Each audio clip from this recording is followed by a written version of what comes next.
Thanks for joining me in this special 10th episode of My Medieval Corner. Today, I'm out in the Utah mountains camping, and it's raining. But I wanted to bring you a special episode. We're going to cover helmets, the benefits of having a buddy system, the importance of footwear. I'm also going to talk about our most uncomfortable topic in this sport. Fill your horns for the chug at the end. Let's get to it.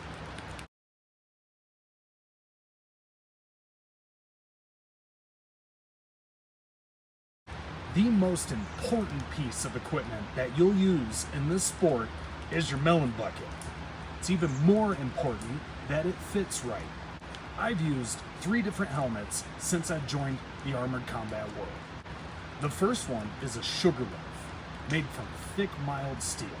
It has great protection, but the vision and breathing is terrible. The first time I used it, I almost got my teeth knocked out. It's a beautiful and fantastic helmet for the right person. The second is a spring steel pig face. After using the sugar loaf, this helmet was a godsend. The breathing was much better, and so was the vision.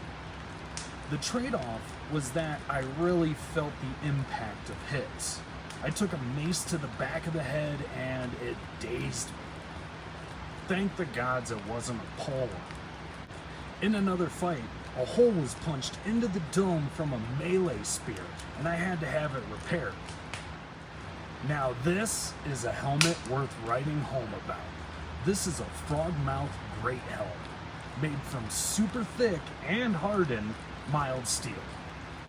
The vision and breathing is amazing. I have near full peripheral vision, so I can assess the field. The padding is thick and comfortable. I've taken some serious shots in this helmet, and it's a tank.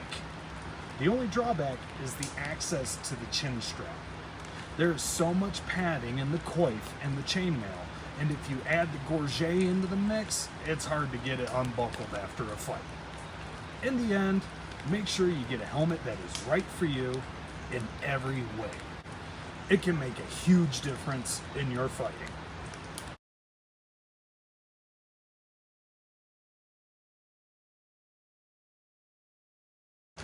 It's always a good thing when you know that someone has your back, whether in the fight or in life.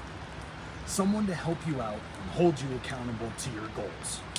I believe it's a good idea to have a buddy system, on and off the field. I recently got my own battle buddy, who I hit the gym with regularly and set goals and discuss this sport with. He'll probably make an appearance here on the show, and I may even start a podcast with him. It's important to have someone who will push your boundaries and who you can push theirs. In our team chat, we have roughly 3 or 4 pairs of battle buddies who consistently train together for this crazy sport.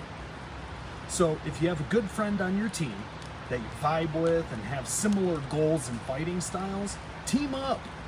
Share your knowledge and you'll both be better fighters for it.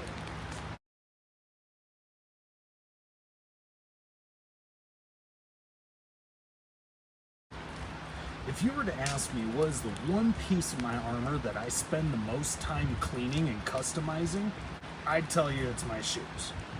These are traditional medieval turn shoes. In some tournaments, it's mandatory that you have medieval footwear, so it's best if you find a good pair that fits you well. But you gotta take care of them. Mine came without soles, so I added the allowed grip and I added some insoles. When I got Sabatons, I had to add the tie points, and I even replaced the leather laces with parachute cord. After a good tournament, I cleaned them with saddle soap, and then I hit them with leather conditioner. The shoes aren't that cheap, and they can be hard to get, so I try to take care of them, and you should too.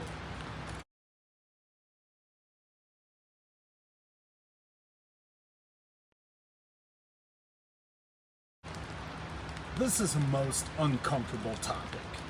Not for me, but for many other fighters. As a new fighter in the world of full contact armored combat, I came in with a sparkle in my eye. Then I started to peel back the layers of drama and discovered that there are different leagues. And this league hates that league, and these fighters or teams aren't allowed in that league for these reasons. And when it was explained to me, I couldn't help but feel that it was doing this sport a disservice. I've been with my team for a year, and we've near doubled in size since I joined. So all these new fighters are unaware that there are personal dramas that are affecting the whole sport. It's sad. I just want to compete. I don't care what league. I don't care what teams. I don't care if you hate the head of what league. Much like MMA, new fighters coming in have athletic competition in mind. And we don't care what ladder we have to climb in order to be the best. In any forms of sport, there's major leagues, minor leagues, and even the weekend playful bar leagues. And those who truly care about being good won't care that you don't want them to play with this group or that group. The next generation of armored combat isn't going to care about the personal dramas that split whole leagues and whole teams, but they will care when it affects their ability to compete in this sport. 10 episodes in the book and many more to come. My journey in medieval combat has been an eye-opening experience, and I'm going to keep bringing you more. Stay tuned because I got a few product reviews coming from Beard Struggle, and I also got some new weapons coming in that I'm going to show off.